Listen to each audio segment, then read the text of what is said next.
রিমেলের তাণ্ডবে পুরো বাংলাদেশের অবস্থা জড়সড়। অন্যদিকে আমাদের উপকূলীয় অঞ্চলে হাহাকার। আমি অনেকবার শেয়ার করেছিলাম ব্লগে যে আমাদের গ্রামের বাড়িটা হচ্ছে একদম বঙ্গোপসাগরের মুখে। তো এক ছোট্ট দ্বীপ মনপুরা।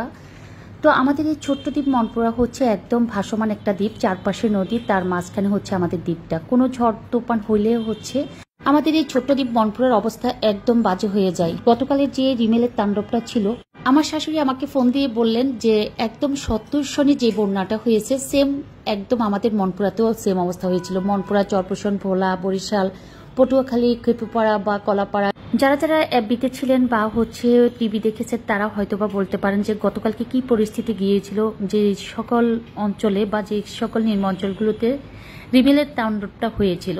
গতকাল সারাদিনই মন খারাপ ছিল, সবাই টিভির সামনে ছিলাম, সবাই ফেসবুকে ছিলাম, দেশের খবরাখবর নিয়েছি। আর যেহেতু আমাদের ওই যে বললাম ছোট্ট দ্বীপ মনপুরা, এটা হচ্ছে একদম ভাসমান একটা দ্বীপ। আমাদের হচ্ছে চারপাশে যে বেড়িবাঁধ থাকে, গতকালকে যে ঘূর্ণিঝড়টা হয়েছিল সেই ঘূর্ণিঝড়ে হচ্ছে আমাদের এলাকাতে একদম লোকালয়ে হচ্ছে পানিগুলো প্রবেশ করে, যেভাবে প্রবেশ করে একদম বেড়িবাঁধ ভেঙে আমাদের পুরো মনপুরাতে হচ্ছে পানি প্রবেশ করে। তো গতকালকে দিনটা ছিল আমাদের জন্য একদম মন খারাপের একটা দিন বা আতঙ্কের দিন, যে খুবই টেনশন করছিলাম যেহেতু আমরা ঢাকায় আছি, যারা গ্রামে আছে বা আমাদের যারা আত্মীয় স্বজন আছে বা পুরো মনপুরাতে আমরা যারা আছি বা মনপুরাবাসীর জন্য সবার জন্যই মন খারাপ ছিল, যেহেতু আমরা বারবার দেখতেছিলাম যে ফেসবুকে বা বিভিন্ন ছবি পোস্টের মাধ্যমে যে না আমাদের মনপুরার অবস্থা খুবই খারাপ, চারপাশ দিয়ে পানি প্রবেশ করতেছে। একদিকে বাতাস, একদিকে বেড়ি ভেঙে পানি প্রবেশ করতেছে, অন্যদিকে মানুষের ঘরবাড়ি সব পানিতে ভেসে যাচ্ছে। গরু, ছাগল, মহিষ, যার পুকুরের মাছ আছে তার পুকুরের মাছ, যাদের ভেঙে গিয়েছে ঘর তারা আশ্রয়কেন্দ্রে চলে গিয়েছে, তাদের ভিটেমাটি সব নদীতে বিলীন হয়ে গিয়েছে। আসলে এগুলো যখন দেখেছি গতকালকে আসলে অনেক অনেক মনটা খারাপ ছিল। তো আসলে আল্লাহর লীলার উপরে আমাদের আর কোনো শক্তি নেই। আমরা যখন বৃষ্টি হয় না, আমরা যখন বৃষ্টির জন্য প্রার্থনা করি তখন আল্লাহ আমাদেরকে বৃষ্টি দেন। আবার যখন ঝড় তুফান বা সিগন্যাল থাকে, যেমন গতকালকে আমাদের সিগন্যাল ছিল 10 বা 9 এই ধরনের কিছু একটা, তার মাঝেও হচ্ছে আমরা এই ধরনের পরিস্থিতি প্রতি বছরই হয়, তারপরও আমরা একটা সাহস বুকে নিয়ে যে আমরা স্ট্রং থাকার চেষ্টা করি ছোট্ট দ্বীপ মনপুরাতে। কিন্তু গতকালের তাণ্ডবটা ছিল একদম, আমার ওই যে বললাম আমার শাশুড়ি বলছেন 70 সনের বন্যাতে যেভাবে হয়েছিল সেম হয়েছিল। চারপাশে এত এখনকার সিচুয়েশনে যেহেতু এত স্ট্রংলি ভাবে বেড়িবাঁধ করা হয়, তার মাঝেও এই ঘূর্ণিঝড়ের প্রভাবে গতকালকে আমাদের দেশে বা আমাদের গ্রামের বাড়িতে চারপাশে বেড়িবাঁধ ভেঙে পানি প্রবেশ করা এবং বাজারে মানুষের ব্যবসায়িক প্রতিষ্ঠানের মালামাল ধ্বংস হয়ে যাওয়া, নষ্ট হয়ে যাওয়া, ক্ষয়ক্ষতি হওয়া, সবকিছু মিলিয়ে গতকালকে আমাদের মনটা আসলে অনেক অনেক আতঙ্কে ছিল যে আদৌ রাত্রে কি হয়। তো আলহামদুলিল্লাহ গত রাত্রে সন্ধ্যার আগ মুহূর্তে পর্যন্ত মোটামুটি পরিস্থিতি একটা শীতল হয়। তো সেক্ষেত্রে হচ্ছে শুকরিয়া আদায় করি আল্লাহর দরবারে, যাদের ক্ষয়ক্ষতি হয়েছে বা যারা ক্ষতিগ্রস্ত হয়েছেন তাদের প্রতি অবশ্যই সহানুভূতি জানাই। আল্লাহ যেন তাদেরকে আবার যেন আগের মতো করে একটা পরিস্থিতি আনার চেষ্টা করবে ইনশাল্লাহ, আমাদের মনপুরাবাসী যারা অ্যালার্ট পার্সেন্ট আছেন ওখানে। এই তো সবকিছু মিলিয়ে আমি সবসময় আমার একটা গ্রামের বাড়ির কথা শেয়ার করি, যে গ্রামটার কথা শেয়ার করি, যে ভোলার বিচ্ছিন্ন দ্বীপ মনপুরা, যে বিচ্ছিন্ন দ্বীপটি হচ্ছে সৌন্দর্যে ঘেরা। অনেক বেশি ভালোবাসি এই গ্রামটাকে, অনেকভাবে প্রাকৃতিক বলেন আর সৌন্দর্যের দিক থেকে একদম মন প্রাণ দিয়ে বলতে হয় যে এই দ্বীপের প্রতি প্রচণ্ড রকমের মায়া কাজ করে। তো আসলে গতকালকে যে সিচুয়েশনটা গিয়েছিল খুবই মন খারাপ ছিল। আল্লাহর তরফ থেকে শুকরিয়া আদায় করি কোনো অনিহিতের খবর পাওয়া যায়নি, তবে হতাহত বা হচ্ছে বেড়িবাঁধ ভেঙে পানি ঢুকা, তারপরে হচ্ছে ঘরবাড়ি, গরু মহিষ, তারপরে হচ্ছে পুকুরের মাছ এগুলো চলে গিয়েছে। সবকিছু মিলিয়ে হচ্ছে গতকালকের দিনটাই ছিল আমাদের একটা ভয়াবহ কালো রাত্রি। তো সবকিছু মিলিয়ে আজকের প্রিপারেশনটা এমন ছিল যে সকাল থেকেই ঘুম থেকে উঠে রাতের জন্য ভয় পাচ্ছিলাম যে কি হয় না হয়। তো শুকরিয়া সেটার জন্য যে রাতে কোনো রকমের আঘাত হানেনি, তো সকাল থেকে মোটামুটি স্থিতিশীল। আমরা যারা ইট পাথরের শহরে আছি, গত রাতের অনুভূতিগুলো কার কার মনে পড়ে যে আমাদের ঢাকার শহরেও গত রাতে প্রচুর বৃষ্টি হয়েছিল, প্রচুর বাতাস ছিল এবং এত জোরে বাতাসের সাউন্ডটা ছিল মনে হয় যেন জানালার গ্লাসগুলো ভেঙে যাবে। আল্লাহর কাছে শুকরিয়া আদায় করছি যে যেখান থেকে দেখছেন, যারা ক্ষতিগ্রস্ত হয়েছেন, যারা গ্রাম থেকে আমার ভিডিওগুলো দেখছেন, সবার জন্য আমাদের তরফ থেকে দোয়া। যারা আমরা দূর থেকে আপনাদের জন্য টিভিতে দেখে খুবই মন খারাপ ছিল বা দক্ষিণাঞ্চলের অবস্থা খুবই ভয়াবহ ছিল। তো সবকিছু মিলিয়ে আজকে আমার বাসার যে রান্নাগুলো সবার সাথে আজকে শেয়ার করছি। তো সকালেই হচ্ছে ঘুম থেকে উঠে একটু ওয়েদারটা কুল ওয়েদার ছিল, মানে মেঘাচ্ছন্ন ওয়েদার ছিল, একটু বৃষ্টিও ছিল ঢাকায়।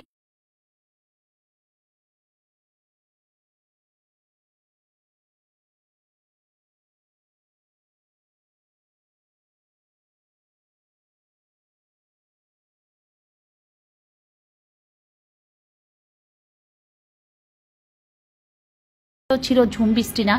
তো আজকে হচ্ছে একটু খিচুড়ি রান্না করছি। খিচুড়ি রান্নাটা ছিল আজকে আমাদের বাসায় সবজি খিচুড়ি রান্না, যেমন আলু, গাজর আর হচ্ছে পেঁয়াজ কুচি, এগুলোকে প্রথমে ভাজি করে নিয়েছি, তারপরে হচ্ছে চাল ভাজি করে নিলাম, তারপরে হচ্ছে বরবটি, লাউ শাক ছিল একটু, লাউ শাক, টমেটো, আর হচ্ছে চিংড়ি মাছ ভুনা করে রেখেছিলাম, সেখান থেকে একটু চিংড়ি মাছ ভুনাকে দিয়ে হচ্ছে লেটকা খিচুড়ি রান্না করছি। সবজি দিয়ে লেটকা খিচুড়ি রান্না করছি একদম নরম নরম করে। ইলিশ মাছকে হলুদের গুঁড়ি, মরিচের গুঁড়ি, ধনিয়া পাতা, পেঁয়াজের রস আর হচ্ছে সরিষার তেল, একটু লেবু সবকিছু দিয়ে হচ্ছে ম্যারিনেট করে রেখে দিয়েছিলাম। এখন হচ্ছে চুলাটাকে একটু চেঞ্জ করে দিলাম। খিচুড়িটা হচ্ছে বাম পাশে আর ডান পাশে হচ্ছে আমি ইলিশ মাছ ফ্রাইটা করছি, ওদিকে হচ্ছে আরেকটা ফ্রাই প্যানে হচ্ছে পেঁয়াজ বেরেস্তা করে নিচ্ছি। সবজি খিচুড়ি বলেন আর হচ্ছে মাংস দিয়ে বা যে কোনো মাংস দিয়ে লেটকা খিচুড়ি বলেন, যে কোনো লেটকা খিচুড়ির মধ্যে রাস্টে হচ্ছে একটু বেরেস্তা ভাজি করে দিলে আমার কাছে মনে হয় যেন স্মেলটা বা খিচুড়ির স্বাদটা আরো দ্বিগুণ বেড়ে যায়। এটা আমার চিচিশন, সবাই দিবেন না, বা আমার একটা মনের অনুভূতি।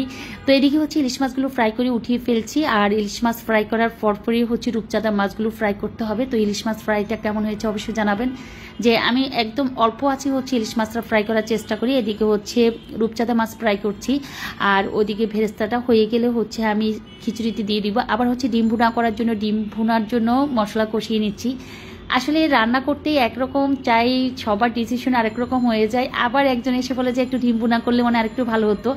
তো এদিকে হচ্ছে ডিম ভুনা করার পর হচ্ছে আমি লেটকা খিচুড়িতে প্রথমে হচ্ছে বেরেস্তাগুলো দিয়ে দিয়েছি, তারপরে একটু ঘি দিয়ে দিলাম, আর হচ্ছে ধনিয়া পাতা দিয়ে হচ্ছে সুন্দর করে নেড়ে চেড়ে দিয়ে হচ্ছে জাস্ট খাবারটা দিব। একদম গরম গরম ধোঁয়া ওটা লেটকা খিচুড়ি কার কার পছন্দ আমাকে অবশ্যই জানাবেন। আমার কাছে অনেক বেশি ভালো লাগে, আমার বাসার সবাই খুবই পছন্দ করে।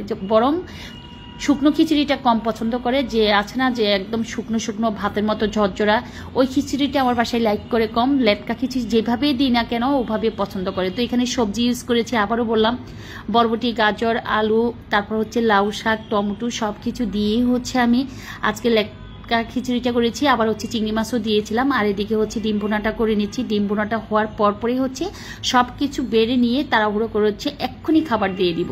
তো একটু রূপচাঁদা মাছ ফ্রাই, ডিম ভুনা, চিংড়ি মাছ ভুনা, তারপরে হচ্ছে ইলিশ মাছ, মাংস সব কিছু দিয়ে হচ্ছে টেবিলে খাবারটা এখন কমপ্লিট করে দিচ্ছি। সবার জন্য হচ্ছে আজকে দুপুরে এই খাবার।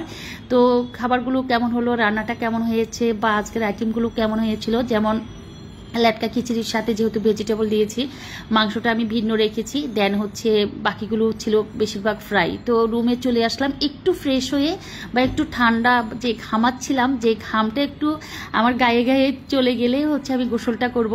তো রুমে এসে বসেছিলাম একটু ঠান্ডার মধ্যে, একটু ঠান্ডা হয়ে তারপরে হচ্ছে আমি তাড়াতাড়ি ফ্রেশ হয়ে ওইদিকে হচ্ছে টেবিলে কিন্তু আমি খাবারগুলো দিয়ে এসেছি, যাতে টেবিলে আমি এখান থেকে যাওয়ার পর হচ্ছে জাস্ট খিচুড়িটা দিতে পারি। ঝুম বৃষ্টি এখনও আমাদের মগবাজারে, কার কোথায় কোন অবস্থায় বা কে কোন অবস্থায় আছেন, কোথায় বৃষ্টি হচ্ছে জানি না, কিন্তু আমার এখানে আবারও বৃষ্টি নেমেছে। একদম বৃষ্টি ভেজা ওয়েদারে যে খিচুড়ি খেতে আমার কাছে অনেক বেশি ভালো লাগে। আমার কাছে মনে হয় যে বৃষ্টির সাথে আর হচ্ছে খিচুড়ির সাথে একটা গভীর বন্ধন, এই বন্ধনটা মনে হয় অন্য কোনো খাবারের সাথে নেই। আমার কাছে মনে হয় বৃষ্টি মানেই হচ্ছে খিচুড়ি। কথাই আছে না, শহর জুড়ে বৃষ্টি নামুক, তুমি খুঁজে নিও ঠাই, প্রতিটি বৃষ্টির কণায় লেখা থাকুক শেষ অবধি তোমাকে চাই। এটা একটা গানের লাইন ছিল, তারপরে আমি দুই এক লাইন পড়লাম। আরো কিছু কিছু গান আছে, আজি ঝড়ো ঝড়ো বাদল দিনে। আসলে সবকিছু মিলিয়ে হচ্ছে সবাই আমাদের জন্য দোয়া করবেন, আমাদের এলাকাবাসীর জন্য দোয়া করবেন, সবাই যেন ভালো থাকে, সুস্থ থাকে, সবাই যেন বিপদ কেটে উঠতে পারে। তো আলহামদুলিল্লাহ এখন আমাদের এলাকাতে ওয়েদারটা অনেক অনেক ভালো আছে, এবং সবাই যার যার মধ্যে আবার সবকিছু গুছিয়ে নিচ্ছে। তারপরও জীবন চলছে, জীবনের গতিতে আসলে আমরা কেউ থেমে থেকে নেই। যেমন আমরা যারা ঢাকায় আছি তারা হয়তো বুঝতে পারি না যে আমাদের এই যে গ্রাম অঞ্চলে যে লোকজনগুলো থাকে তাদের কি অবস্থা হয়, যে এই ধরনের সাইক্লোন বা হচ্ছে এই ধরনের ঘূর্ণিঝড়ের যে কতটা মুখোমুখি বা কতটা পানির সাথে তারা যুদ্ধ করে বেঁচে থাকে, একমাত্র যারা গ্রাম অঞ্চলে থাকেন বা গ্রামের প্রাকৃতিক দৃশ্য, নদীমাতৃক দৃশ্যের সাথে থাকেন তারাই বোঝেন। তো সবাই অনেক বেশি ভালো থাকবেন। আল্লাহ হাফেজ।